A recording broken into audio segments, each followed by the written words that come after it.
welcome din itong takdas pagtuon, ang pagtuon nga itong gikinahanglan, aron madugangan pag itong kebalo sa Ginoo, o labaw pagkita nga maandam sa pagbalik ni Ginoong si Kristo. Pan sa dili pa kana, amo kamong imbitahon sa usa ka pagampo. Amahan nga langit nun, salamat sa pribilehiyo nga kami makatuon na sab sa mga pulong.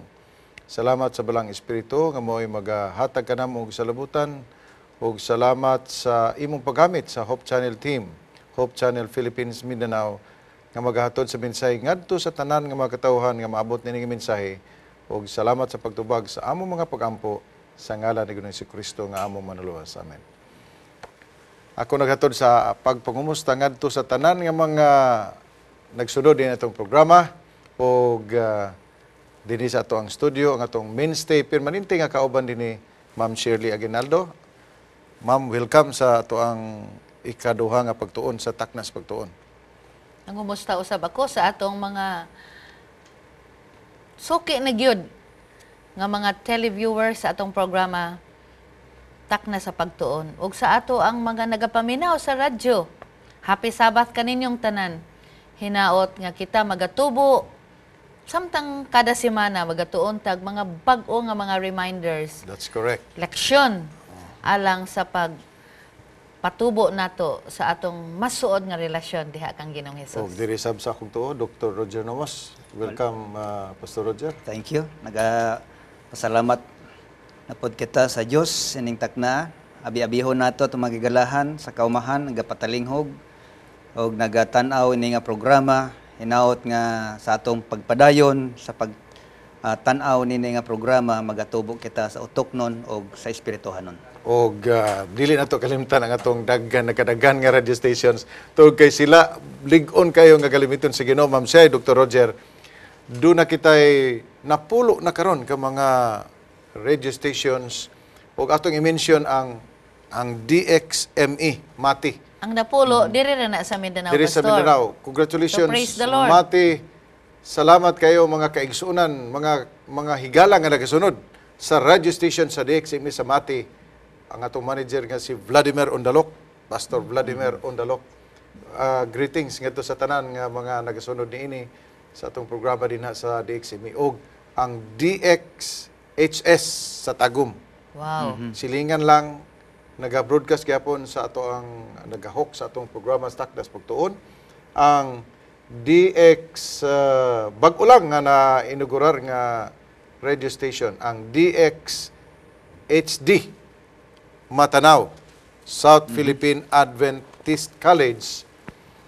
Grabe ang ato ang Davao del Sur. sa Davao del Sur Davao del radio Sur, station. Ang atong manager si Pastor Joel Kipanis, ang sa Tagum si Pastor Sit Swan. ang very energetic kayo nga mga Regards sa ilaha tanan manager dito, no? sa DX IM sa Butuan City. Si Pastor J. Arellano ang manager, Pastor Roy Arrogante. Yeah. Tanan nga nagasunod sa itong programa din ha. Welcome kamo og salamat sa inyong pagsunod. Naapod sa Iligan ang DXMC, Iligan City. Naapod sa Bukidnon DXBP. Atong Sabado doon ay nag-text na ako. Klaro kayo mo diri sa Surigao. Tungod ka na sa Butuan nga radio station. So, daghan kayo ang nabulahan ining programa. Sa Don Carlos dapit, Pastor. Naapo din na sa Don Carlos, sa Ingog City. Yeah. So, tanan nga mga radio station, salamat kayo og mag-inampo ay kita og atong padayonon ang usa ka buluhaton nga maghatod og himaya sa atong Ginoo. Karon, bautismo og mga pagsulay. Nganong gisagol man ni Dr. Roger nga bautismo og mga pagsulay. Unsa may relasyon aning bautismo og mga pagsulay nga mao magyud ni gi-title sa atong leksyon karon. Dako ang relasyon ni tungod kay morning panahon nga human bautismo ni Ginisos. Ado ni dako nga pagsulay nga mingabot sa iyang kinabuhi. So mo na imuhang pangabli nga mga pangunahuna og kinahanglan siguro atong basahon, Ma'am Shay, ang memory verse di pa mahinayak ang atong kauban nga si Dr. Roger. Og diha kaniya mikunsad ang Espiritu Santo sa dagway nga lawasnon ingon sa salampati ug gikan sa langit miabot ang tingog nga nag-ingon, Ikaw akong anak nga pinalangga, kanimo may kalipay ako. Nining bahina, sa panahon ni Juan Bautista, moning panahon nga si Ginisos nagpabautismo.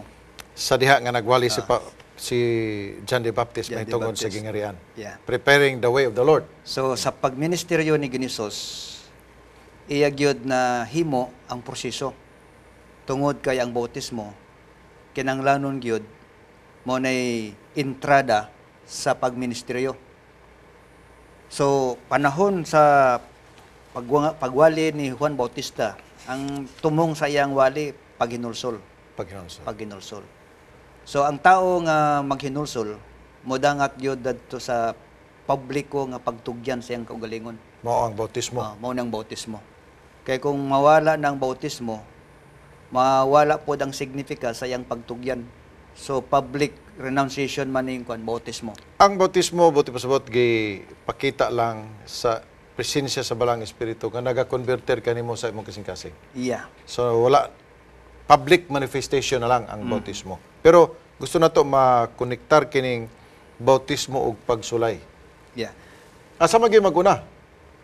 Now, Pagsulay or naay una- pagsulay sa unang panahon, pero wala nato gila nga pagsulay tungod kay kabahin sa pagkinabuhi. So dinhi dunay specific ayo nga pagsulay nga niabot sa Ginoo human siya na bautismo. Iya, tungod kay magsugod man siya sa iyang pagministeryo. Kay nagsugod na siya, buti pasabot doon na siya ay official credential gikan sa langit nga human siya na ordinahan o na bautismuhan, nagsugod siya sa iyang public ministry. Iya. Hinumdumin na to nga ang bautismo duha ka butang na siya. Pinagi sa tubig ug pinagi sa balang espiritu. Espiritu. Ang tubig mo nay Pagpakita. pagpakita, Naghinuan immerse ka. ngadto Simbolo. sa tubig o. Simbolo. Apan ang bautismo gahatag gahom. Gahom sa atong pagkinabuhi nga bago diha sa Ginoo. So nining bahina atong naseran nga human sa bautismo adunay pagsulay. Nga Si mingabot Ginoong kang si Ginisos. Kristo. Oo. So samang paagi nga human usab kita mabautismuhan, mag-expect kita dunay pagsulay. Adunay pagsulay. Kani sa wala pa'y bautismo dunay pagsulay. Pero mas grabe pa gyud. Human ka na bautismuhan, dunay dakong pagsulay. Yeah, Ug dunay mao ka pagsulay. na ang nahitabo ni Ginoong Kristo. Mahugyod na siya. So dili lalin ang pagsulay maabot kaniya. Unsa nga klase nga pagsulay Kay mo to, Dr. tungod Roger? kay nagalambigit kinig pride, kining garbo, Honor, ono, dungog, Gisulayan siya gyud. o appetite. appetite. O kini nga plastada sa pagsulay nga yang atubang, mao gyapon ning pagsulay nga ginagamit ni Lucifer nahimong epektibo ngadto sa kadaghanan nga tao nga nakababag kanila sa Ug unsa man ni? pagtugyan Mao silang kini ang kaugalingon. Mga garbo, garbo, mao ang dungog dungog, o ang pagkaon, Appetite. pagkaon. appetite. So, kay balo ang kaaway kun unsa nga klase ng pagsulay ang ihatag niya kanimo. Kay Mao ni niining panahon na atong nahibaluan nga niining panahon na si Ginoong Kristo bag-o lang nagpuasa. Kanang magpuasa ka ma'am siyay, sa kaadlong puasa nimo gutom na. Labad atong ulo. Pero gihimo sumala sa record sa balang kasulatan 40 ka adlaw ug 40 ka gabi. Og miabot dayon kini nga klase nga pagsulay. Og kahibalo gyud ang kaaway kung unsa ang gibati sa Ginoo karon. Ngani, ang ato ang unang ginikanan, diri man gyud sila na fail sa appetite. Yeah. Pakyas gyud ang tao basta kay maghisgot ng pagkaon, daghan ang mawala og batasan basta gutom. Daghan. Gani kung imong ipalinya ang mga professionals, human sa usa ka meeting nga piting gutuman na, Yeah, taas kang linya. taas kang linya, makita nimo kung kinsa gid ang magpabilin nga professional. Gamay ra gid siguro kaayo mo Guwa ra. gyud ang tinuod nga kinaiya. Yeah. Og karong panahon na atong tan-awon aplikar nato sa atong panahon kini nga pagsulay bitaw. Ang tao nasentro yang hunahuna sa material nga butang. Tungod- Mao man yang plastada ni Lucifer, ang green sauce. Yeah, gawas pagkaon. Og ingon siya, makita ni mo ang tanan, ihatag ko ning tanan sa imo basta muyukbo ka sa ako. Maning Worship. material nga butang. Worship na siya sa authority. Ngani ang tao karon gusto mo adtog langit. Pero ang kamot, ang usa ka kamot palangit, pero ang usa ka kamot ug ang tiil payuta. Ay, nadili po na mahimo. Dili ta kamahay sa mga tao kung doon na siya handom material na ninyo ta, kay material man po siya. Pero ang usa ka delikado nga butang, nga imong ginuhuna nga ikaw puros na lang pod material. Nga imong ibaylo ang imong langit nun nga mga benepisyo tungod lang sa material nga butang. Nahitabo ka na sa unang sugilanon sa atong unang pamilya. Si Cain o si Abel, dayon dito pagid ni Isaac og ni Jacob og ni Esau. Makita nimo ang trabaho sa material. Unsa ang epekto sa material nga butang nga makapaliso sa imong espirituhanon nga direksyon. Sakto na siya kay sa pagkinabuhing Kristohanon, pastor. Naay ginatawag nga angay nato tagag pagtagad kanang spiritual discernment. Kaya ang espirituhanon nga pagtan-aw, lahi baya sa kalibutanon. Lahi. Kung unod nun ang tao, ang iyang makita, ang mga butang ining kalibutana. Doon na dakong tendensiya gyud nga ang iyang i-consider ang butang material. Yeah, naay Ito lang dakong gyud posibilidad. sa temporaryo kana pagtawag sa balang Apan sa spiritual discernment, ang tao nga nagbaton ni ana, iyang ma-prioritize ang pinaka-importante sa iyang kinabuhi. Mo nang unod sa Matthew 6:33. First things first. First things first. First things first. Kana imong giingon nga spiritual discernment mao na ang tinud-anay nga kaalam gikan sa Dios. That's it. Oh. Ug mao pa na siya magatod nimo sa sakto nga pamaagi sa kinabuhi nga usay mo sacrifice ang butang material, wala sacrifice ang espirituhanon. Kay mo nagiingon sa pulong sa balang kasulatan nga ayaw kahadluki ang makapatay sa imong physical, Lawas. kundi ang makapatay sa imong nga kalag nga apil na ang espiritu. Ug sa kasagaran nga hitabo sa kinabuhi ang modaog material. Imong bantayan sa sugilanon sa balang kasulatan ang kapakyasan sa atong mga pangulo, mga hari, material. Apil na ni ana ang honor, apil na niya ang fame, apil na niya wealth, Garbo. prosperity, garbo. Garb. Kini lisod kaayo nga mga hitabo sa mga katawan sa unang panahon, pero dili ni sari nga mahitabo usab kini kanato. Pinaagi sa pagtamod sa mga pulong sa Ginoo nga kun ang Ginoo nagmadaugon, sa samang paagi nga ang Ginoo nagmadaugon, mauusab nga klase nga kadaugan nga gusto niya nga imo ug ako masinati. O gusto po ni Kristo, nga nining bahina, nag-agi baya siya pagsulay.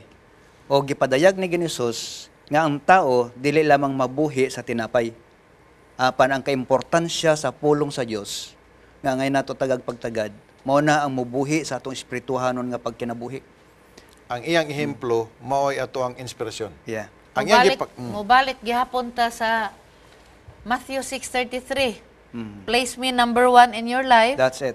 and your other needs will I supply unto you. kana maunay kanang other needs mo God, Ma'am Shay, mao na siya ang usahay. First, ibutang nato ang other needs.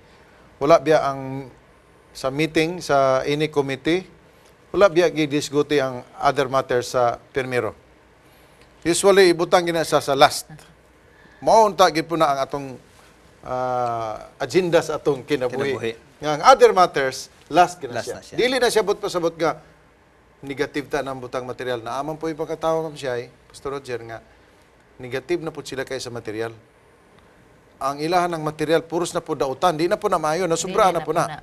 Kaya naaman tayo mga panginahanglan. Okay, murabag, makita nimo sa ilang mga kinabuhi, kuan sila kanang wala na sila pagtagad sa butang material, Ma'am Shay.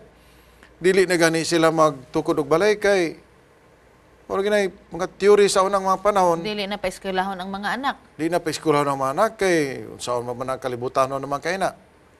Manay Luoy kayo. imbalance na, pastor. Imbalance na siya. Pero atong ibalik karon ang pag-leksyon nga bautismo o pagsulay. Gisgutan na nato dire nga ang bautismo usa ka kadaugan nga espirituhanon apan adunay pagsulay nga Imong atubangon. atubangon nimo. O sa pag-atubang sa pagsulay, Dili nato kaugalingong kusog. Apan ang kusog nga iya sa Dios pinagi sa balang espiritu. Tungod sa atong conviction o pagtugyan sa atong kaugalingon diha sa makagagahom. Buti pasabot nga ang pagsulay nga maabot sa tao, human sila bautismohan, usa na lang ka nakapamagi nga i-exercise nimo ang kusog Yeah. nga imong nadawat sa imong bautismo. Mao na nga usa ni ka reminder sa ato ang mga kaigsuonan, especially ang mga kaigsuonan natay madunggan nga na magaingon nga manday nag-alagad hinuon ko sa Ginoo nga tudong-tudo kanang ako gyud siyang giuna sa tanan kanong nagsunod-sunod naman hinuon ni atong Mga pagsulay. Dunay ilang gamiton nga tungod kay nagsunod sila sa Ginoo, naabot ang mga pagsulay. Ilang ikumpara dayon ma'am siya nga sa unang panahon nga wala pa sila nagsunod sa Ginoo, wala sila nagpabautismo, maayo man ang ilang kinabuhi, maayo lang relasyon sa ilang mga parente, maayo ang ilang negosyo. Karon nga na bautismohan na sila, gusto sila mag-alagad sa Ginoo nga tinuod, niabot noon ang mga kaguliyang silang kinabuhi. So unsaon man na nato pag rebattle ana pastor kung naay mga kaigsuonan nga harap-harapon ka nga murag na diskuryo gyud tungod sa sunod-sunod nga mga pagsulay nga sila samtang nagaalagad sila nga maminatod-on. Ang usa na pastor. Imo sa una pastor. Ang usa na nga sa panghuna-huna amang sa tao, mga alagad sa Ginoo ayang huna-huna nga walay negatibo nga moabot siyang kinabuhi. Now dili man ingana. Kaya naingon si Paul nga molagad sa Ginoo moagi og mga pagsulay. So, mao na. Those who live godly in Christ shall suffer persecution. So, apan ang nakanindot diha nga bisan mo gitag pagsulay pero ang Ginoo pod dili pod siya magpabaya nato. Giingon man po niya sa 1 Corinto 10:13 nga wala may pagsulay nga dili nato marangan. Yeah. Kaya ang tanang pagsulay nga iyang gitugot, higo na lang ng mao lagi nagingon ako ganiya nga pagpaugnat na sa imong espirituhan nga kusog. Sakto. Okay, ang akong tubag ana ma'am Shay, unsaon nato ni paghatag og eksplanasyon ni mga tawo nga nagaingon nga daghan naman ang pagsulay na himo kung Adventista o human ko na bautismohan. Wala gid tay lain nga isa diha. Di ta pwede mingon nga ayaw lang ka balaka kay maundang na lagi na. Dili ta pwede makasulti ana. Ang ato gyung sulti mao ni sa samang paagi nga si Ginoong Jesucristo nakadawat og mga pagsulay. Ug sa samang paagi nga si Ginoong Jesucristo nagmadaugon sa maong pagsulay, mauusab ang atong masinati. Basta permanente lamang sa tanan nga mga sitwasyon, sirkumstansya, atong isalig tanan ni Ginoong Jesucristo kay siya balo kun kini maayo ba alang kanimo. Dili ang Ginoo nagabutang kanimo sa niini nga pagtuo aron ikaw lutuson hangtod gayon nga ikaw mautot. Wala ka na. Si Job, gisulayan. Daghan ang iyang mga pagsulay. Salig sa Ginoo, pero si Job, usa-usab ka, tao nga nagpakita nga dunay kadaugan human sa pagsulay. Yeah. Dunay bagyo apan dili wala pagyo sugilanon nga ang bagyo nagpabilin og usa ka tuig. Dr. Ang Roger. usa nga i-concrete nato dire sa atong kinabuhi nga nasayod kita sa tuburan sa gahom Mao. kay walay butang nga atong madaog sa atong kaugalingon. Dili kita pwede makadaog sa tong kakuling. So gipadayag na daan ni Ginisos nga kung wala ako, wala kamoy mahimo. So nining bahina si Ginisos naghatag siya og ehemplo sa pagkamadinaugon nga Kristohanon. Amen. Mao na siya ang gipakita sa Ginoo. Yeah. Nga kung kita mo alagad niya, mo pailalom kaniya ug musunod kaniya, give siguro ni Ginisos nga ang kadaugan nato maangkon nato pinagi kang Kristo Jesus. Og dili pod permanente nga matag tao mao gina ang pattern sa iyang kinabuhi. Iya. Dili. Doon mga tao nga sa wala pang bautismo to ang dako nga pagsulay. Og human siya na bautisman, limpyo na kaayo maayo ang iyang kinabuhi. Lahi-lahi ang pamaagi sa kinabuhi sa tao. Dili ta pwede nga i-fix nimo ang iyang pattern nga mao gini siya bautismo, pagsulay, kadaugan. Gipakita lang din ni sa atong Ginoo o sa kahemplo nga human sa bautismo doon na siya dako nga pagsulay apan dili ni siya pwede nga himo nato nga mao gi pattern. Yeah. Kay lahi-lahi man ikaw ma'am siya unsa nga pagsulay ang imong naabot sa human ikaw na bautismohan atong klarohon ni. Basin og So sa ayahay ra kay ito. ginaingon ni Pastor Paulo daghan gyud kag pagsulay pero dili gyud pareha nga pattern nga magbautismo, sulayan Sulayan ka. na yun. Kay na may uban nga ginalutos na daan nga wala pa na bautismo Bautismohan, tama. no? Usa sa ako ang dako nga pagsulay nga estudyante pa ko human sa bautismo kana yung ginatawag og Sabbath observance, no?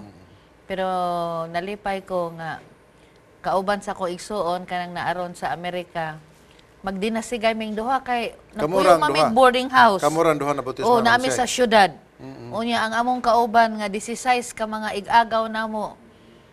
Puro Dili- man mga dili Kristohanon. Dili Adventista. Oh. Primero sulayan mis pagkaon kay giusa namo pag lutong pagkaon usahay mag Timingon niya nila. gamiton man nila ang mantikas baboy. Unya sa naliha nga naka-notice mi nagseparate na lang ming duha. So, ingon ana pa kabatan-on ang among pangisip. Pero uban sa grasya sa Ginoo, Nakalahutay uban sa mo. pag-ampo, nakalahutay. Tinuod. So, lahi-lahi, dili ta pwede nga i-fix na to ang dagan sa kinabuhi human ka na bautismohan. Kay dunay mga tao lagi nga mas bukat ang ilang pagsulay before sa baptism. Sama to akong na-experiencean dito sa Bukidnon. Nga gadala nagsundang ang iyang bana kay bautismohan man tong iyang asawa ug mga anak. Ang bana ga baid na og sundang. O nakita nako nga gabaid, pakita pagi ko niya nga gabaid siya. Pero tungod lagi kay do naman tay Ginoo nga magpahilo na sa tanan nga mga pamagi. Nabautismohan gid sila og ang bana karon nabautismohan na pod. Praise the Lord. Dili kita makayon nga Praise God. ang pagsulay may modaog sa kinabuhi. Ang modaog yun mao ang Ginoo nga Sakto kanuna na. naghatag kanato kusog. Pananglit ang pangutana miingon nga nakatindog siya sa pagsulay. Si Ginoong Hesus kay Ginoo man siya. Ginoo man siya, Dios man siya. Dili siya Dios atong panahon na Ma'am Shay.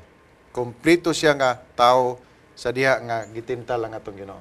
Walay magic nga gihimo ang Ginoo sa diha nga gipakita siya nga giingnan siya nga ang bato himuha kini nga pan. Walay magic adto nga gamiton akong pagkaginoo. Wala. Kay og gamito niya to pastor, hulog man siya sa Disqualified. litag. Disqualified na Disqualified siya. siya nga He cannot example. be Perfect. the best Example. or the Example. perfect example. Now, diri nining bahina sa kinabuhi ni Ginisus, ang iyang personal nga relationship ngadto sa Ginoo, sa iyang amahan, no, na-establish mo na siya. Ug mao na pod ang ehemplo, direction nga ngay nato himon sa atong kaugalingon kanang personal nga relationship diha kang Kristo Jesus. Tinod. Og sa dili pa nato siguro undangon kini atong pagtuon. Hebrehanon 4:15 Ma'am Shay.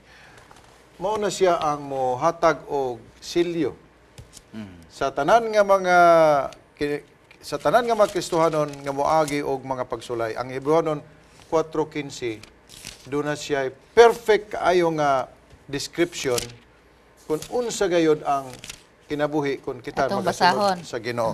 Hebrehanon 4:15. Kay ang atong labang saserdote, dili siya usa ka dili arang mubati sa pagkaluoy kanato. Sa atong mga kaluyahon, hinunoa usa siya nga sa tanang paagi gitintal ingon kanato. Hinuon wala makasala. Kana siya nga pamagi. Makaingon siguro punta nga daghang napakyas ana pero sa pagsulay kung ikaw gisulayan niini hinumduman nimo si Ginoong Kristo gisulay no Isa lang po. sa tanang klase sa mga pagsulay nga moabot sa tao naagyan usab kana sa Ginoo apan ang Ginoo nagpakita nga siya usa ka victorious.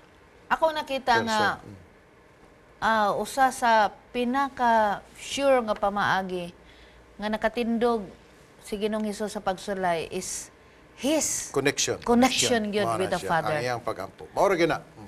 Mausab kita, mo na ingon din ha, trials may come in the morning, noon, or evening, but let us keep our hearts, our minds in tune.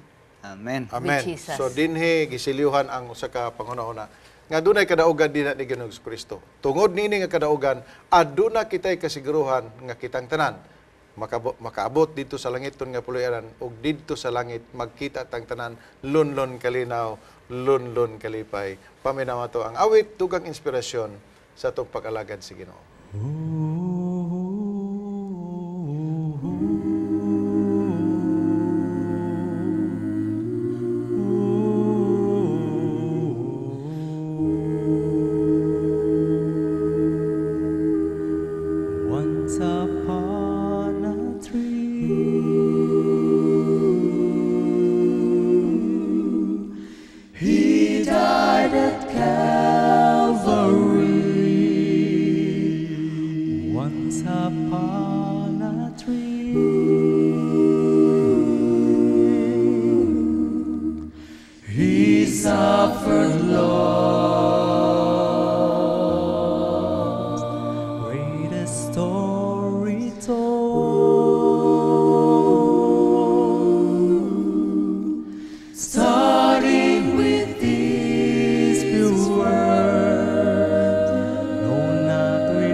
Once upon a tree,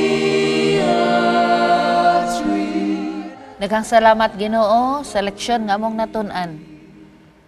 Ikaw nakaagi og mga nagkalain-laing pagsulay apan uban sa koneksyon o grasya sa Dios Amahan nakatindog kaniini.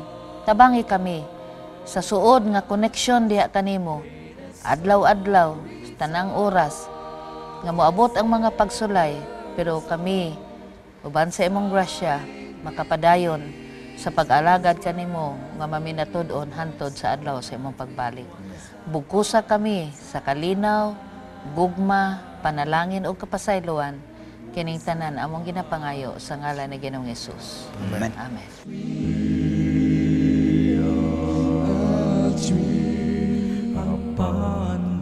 upon it they crucified my Jesus, suffered in that and then he died. You and I could receive the gift of life.